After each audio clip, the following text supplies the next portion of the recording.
Hi hello అండి. నేను మీ సుధను. నేను బాగున్నాను. మీరు కూడా ఆ చల్లని తల్లి కరుణా కటాక్షాలు ఎప్పుడు మీ వెంటే ఉండాలని మనస్ఫూర్తిగా కోరుకుంటూ మరొక వీడియోతో మీ ముందుంది మీ సుధ. అమావాస్య అంటే చాలామంది భయపడుతూ ఉంటారండి. ఆ భయాన్నంతా పక్కకు నెట్టేసి మానవ మనుగడ మొత్తం ఆర్థిక సమస్యలతో సతమతం అవుతూనే ఉంటారు కదండి. అవన్నీ తొలగింపచేసే ఈ అమావాస్య అర్ధరాత్రి పూజ అండి చాలా పవర్ఫుల్ అని చెప్పొచ్చు. అమ్మ పూజ చేసుకున్నట్లయితే ఆర్థిక పరంగా సమస్యలన్నీ తొలగిపోయి అఖండ ఐశ్వర్యం ప్రాప్తిస్తుందని మన పెద్దలు చెప్తూనే ఉన్నారండి. ముఖ్యంగా ఇవి మార్వడీలు సీక్రెట్గా చేసుకుంటారు ఎక్కువ శాతం. అలా మనం కూడా ఆర్థిక సమస్యలన్నీ తొలగింప చేసుకొని హ్యాపీగా ఆనందంగా జీవితం కొనసాగించాలని మనస్ఫూర్తిగా కోరుకుంటున్నానండి. ముందుగా అమావాస్యకి మనం అంటే ఆ రోజు చేసుకునేది ఏంటంటే నియమనిష్టలతో ఉదయాన్నే నిద్రలేచి తలస్నానం చేసి మనం యథావిధిగా దీపారాధన చేసుకోవాలండి. ఆ తర్వాత సాయంత్రం 11 నుంచి 12:30 లోపు మనం ఈ పూజ అనేది స్టార్ట్ చేసుకోవాలి. 11 నుంచి స్టార్ట్ చేయండి నైటు.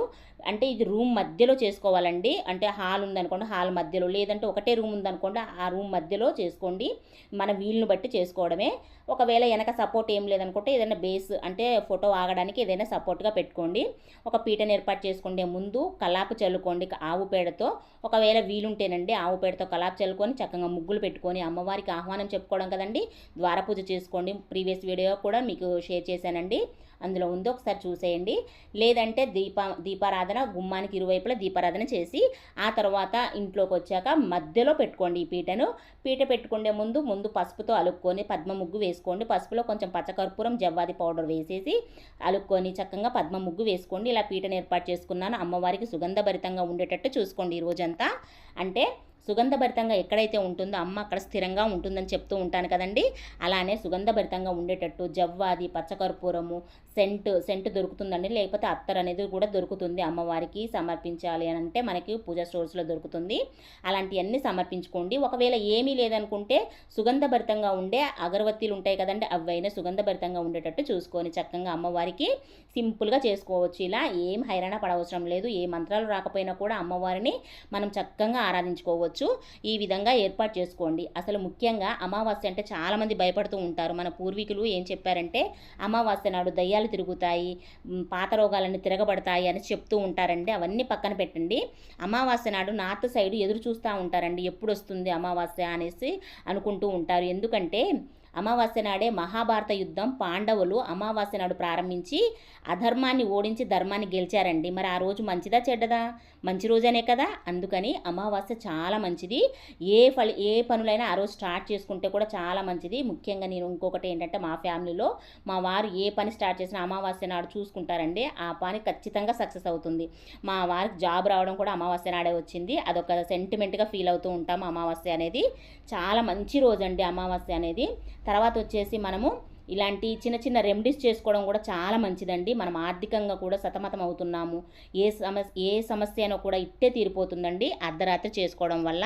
అమ్మవారిని ఆహ్వానం చెప్పుకుంటూ నైవేద్యంగా ఆవు పాలన అయితే సమర్పించండి. ఒకవేళ లేనట్లయితే మీకు తోచిన మన శక్తి కొద్దీ అమ్మవారికి నైవేద్యంగా సమర్పించండి. సింపుల్గా చేసుకోవచ్చు. ఇంకా ఇవన్నీ పెట్టాలని కూడా ఏమీ లేదండి. సింపుల్గా అమ్మవారి ఫోటో పెట్టుకొని చక్కగా మనకు వచ్చిన స్తోత్రాలు, లేదు ఏమి రావు అనుకుంటే సింపుల్గా శ్రీమాత్రే నమః అనుకుంటైనా చదువుకోవచ్చు. ఆ తర్వాత ఇది ఒక బెస్ట్ రెమెడీ అని అంటానండి నేనైతే. ఇది నేను ఎప్పుడో నుంచి నేను స్టార్ట్ చేశాను, మీకు కూడా హెల్ప్ అవుతుందని చెప్తున్నాను. ముఖ్యంగా అమావాస్య నాడే చేసుకుంటే మంచిది. ఏ రోజు వచ్చినా అమావాస్య నాడు చేసుకోండి. ముఖ్యంగా ఒక పసుపు కలర్ క్లాత్ని 3 గురువింద గింజలు తీసుకోండి. పచ్చకర్పూరం, ఈ పచ్చకర్పూరం వచ్చేసి అమ్మవారి అనుగ్రహం పొందడానికండి. ఎల్లో కలర్ క్లాత్ ఉంది కదా, అది వచ్చేసి గురువుని యొక్క అనుగ్రహం పొందడానికి. ఇవి శుక్రుని యొక్క అనుగ్రహం. గురువింద గింజలు అండి, తెల్ల గురువింద గింజలు మాత్రమే వాడాలి ఇందులో. ఇవి 3 కలిపేసి మూట కట్టుకోవాలి. 2 కలిపేసి ఇట్లా మూటలాగా కట్టుకోవాలండి, ముడుపులాగా ఇట్లా. ఇప్పుడు నేను కడుతున్నాను చూడండి. అలా కట్టేసి ఆ రోజంతా స్వామి అంటే అమ్మవారి పాదాల దగ్గర అలా ఉంచేసేయడమే. మనం దీపారాధన మ్యాక్సిమం 1-1:30 దాకా వెలిగేటట్టు చూడండి. ఒకవేళ మేము అంతసేపు ఉండలేము, అంత నిద్రని మేము తట్టుకోలేము అనుకుంటే మ్యాక్సిమం 11 నుంచి స్టార్ట్ చేస్తారు కదండి, 12:30 లోపు దాకైనా ఉంచండి. ఇంకా ఆ రోజు అలానే ఉంచేసండి. అమ్మవారి పాదాల దగ్గర ధూపం వేసేస్తున్నాను. తర్వాత అమ్మవారి పాదాల దగ్గర అలా ఉంచేసి నెక్స్ట్ డే అనేది మనం తీసుకోవాలంటే నెక్స్ట్ డే మళ్ళీ లెగిసాక మనం స్నానానంతరం దీపారాధన చేసుకుంటాం కదండి. అంటే మధ్యలో ఉన్నా కూడా కొంచెం క్లాత్ తోటి ఇల్లంతా శుభ్రపరచుకోండి. ఆ అమ్మవారిని కూర్చుండబెట్టిన ప్లేస్లో శుభ్రపరచుకున్న తర్వాత ఆ ముడుపు ఉంది కదండి, తీసుకొని మన హ్యాండ్ బ్యాగ్లోనైనా ఆడవారైతే వేసుకోండి, లేదంటే మగవారు పర్సులో పెట్టుకోండి. లేదు మాకు ఇలా కష్టం అవుతుందంటే మనం డబ్బు దాచుకునే ప్లేస్లో ఎక్కడైతే కబోర్డు కానీ బీరువా కానీ అందులో పెట్టేసుకోండి. ఇంతేనండి, సింపుల్గా. కానీ మంచి రిజల్ట్ అనేది ఉంటుంది. ఖచ్చితంగా నాకు కామెంట్ చేసి చెప్తారు ఈ రిజల్ట్ మీరే. ఇలా అనేది అమావాస్య నాడు అర్ధరాత్రి చేసుకున్నట్లయితే మంచి ఫలితాలు అనేది మీ జీవితంలోకి వెలుగు చూడాలని మనస్ఫూర్తిగా కోరుకుంటూ మరొక మంచి వీడియోతో మళ్ళీ కలుస్తాను. అంతవరకు సెలవా మరి.